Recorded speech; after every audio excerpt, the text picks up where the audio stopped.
Alright, so imagine this. You've got a long-running Minecraft server, complete with towns, farms, portals, and a massive minecart station that you sunk all the redstone from 32 chunks into.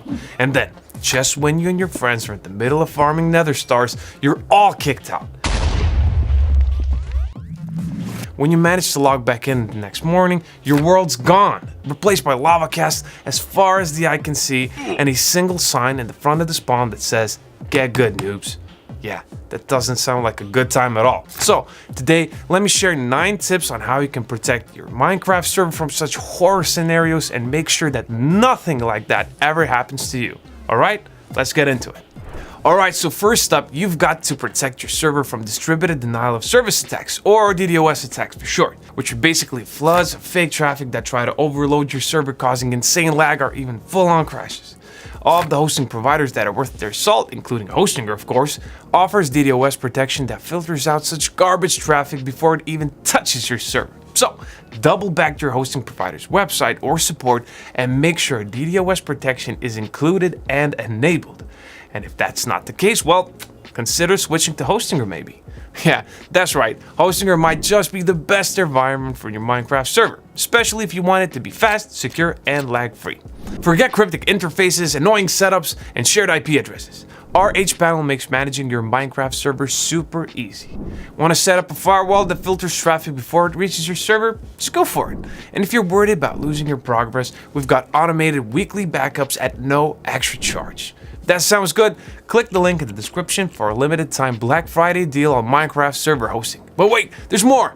Apply the discount code BFVPS10 during the checkout for an extra 10% off yearly or longer plans. The Black Friday sale will not last forever, so take this opportunity to get the best deal ever on Minecraft hosting. Okay, now back to your server, but a quick question first.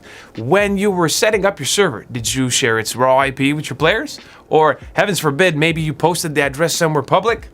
Don't do that. Instead of exposing your server's real IP, run it through a proxy or VPN and keep it hidden from trolls and attackers.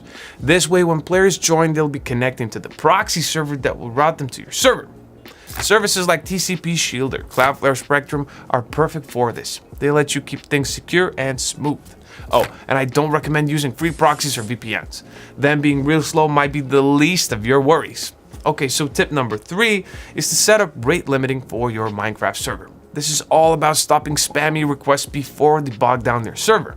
Without it, bots or scripts can flood your server and seriously slow it down for everyone. If you're not a hosting user, you might be using a different game panel. If that's the case, check its firewall options for rate limiting or connection throttling settings and set a reasonable limit. Hostinger users can implement rate limiting very easily. Just log into your game panel using your credentials and select your service instance. And from here, navigate to configuration. Here you can adjust various settings, including rate limiting. Having a dedicated IP for your Minecraft server isn't just a nice bonus too, it's super practical. With it, you've got one IP address exclusively for your server, so you don't have to share with any other users. This makes it easier for players to connect directly. They just need to type in the IP and no port is needed. Best of all, this will add a bit more security to your server since shared IPs are easy targets for random attacks. And yes, all Hostinger Minecraft server hosting users do get a dedicated IP. Okay, moving on. Security tip number 5 might be a bit of a no-brainer, but make sure you've properly configured your firewall. A well set up firewall will block unwanted traffic and allow only what's needed for a smooth gameplay experience. The process will differ based on what game panel you're running, of course, and Hostinger users can easily set up firewall rules using our game panel's configuration options. If you're only going to have one rule, make sure it allows the default Minecraft port 25565. Then set up the other rules based on your level of expertise, allow specific IPs and ports, and block unwanted traffic. When done, save and apply the changes. Okay, next up, let's implement some anti-bot security. Bots can be a major headache, flooding servers with fake logins, spam, and general chaos. But luckily, preventing them is as easy as installing a plugin. We won't go over the process of installing a plugin in this video, and chances are you already know how to do that. But if you want some assistance, click on the link in the description and it will show you how to do that using Hostinger's game panel. I recommend setting up bot sentry for your server. This plugin is super popular with the community. It filters connections that don't pass basic checks, keeping your server lag-free. For extra security, consider adding the captcha plugin for new players. Well, for them, it's gonna be pretty easy, but for bots, it's gonna be a hard time. So, next up, if you're really concerned about massive DDoS attacks, or if you've been already hit by one, an external DDoS mitigation service is the way to go. These services specialize in absorbing and deflecting huge volumes of malicious traffic, ensuring that your server stays online no matter what. Services like Cloudflare and Arbor Networks offer top-tier DDoS protection that works under the most extreme circumstances. Setting the DDoS protection service up is as simple as routing your server traffic through their network. As you know, a smooth server is a happy server. That's why my next tip is to optimize your server's performance. This will keep it stable and secure, and it won't go down at the first sign of trouble. One way to do that is install a performance-boosting plugin like ClearLag and World Border. These plugins reduce server load by clearing access entities and limiting the world size. You can also allocate more RAM to your Minecraft service instance. With Hostinger's game panel, you'll find this option under memory limit. The default value is 1028 megabytes, so consider increasing it if your plan has the resources. Make sure to leave at least 512 megabytes of RAM available for the system. Lastly, always keep your server and plugins up to date.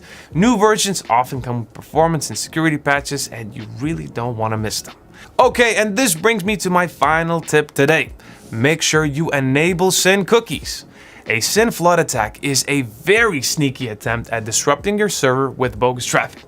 With SYN cookies enabled, you delay the final handshake process so it doesn't waste resources on incomplete or malicious connection attempts. To set SYN cookies, you'll need to connect your server using an SSH client, so use Terminal on Linux or Mac or PuTTY on Windows. Once you've connected to the server, open the sysctl configuration file using a text editor like Nano or Vim. Then add this line to the file to enable SYN cookies.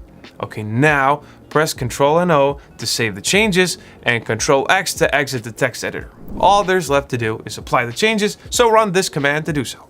Feel free to terminate the SSH connection now and pat yourself on the back because you've just tremendously improved your Minecraft server security. And there you have it. By implementing the tips in this video, you'll make your Minecraft server practically impregnable. If you've got any additional security tips for other Minecraft players, please let everyone know in the comment section below the video.